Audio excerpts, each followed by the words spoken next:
Pierre, que tout le monde croyait mort, réapparaît soudain et retrouve Léa lors d'une soirée. En apparence, la rencontre est banale, mais chacun dissimule une arme. Léa comprend rapidement que cette situation est un piège et disparaît dans la confusion provoquée par une explosion.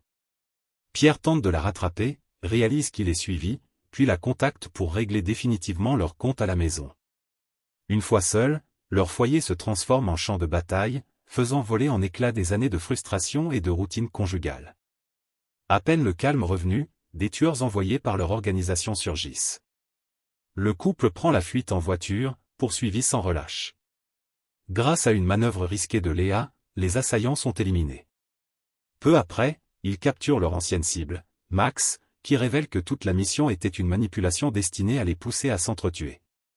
Pierre découvre alors un traceur caché, signe que d'autres tueurs arrivent déjà.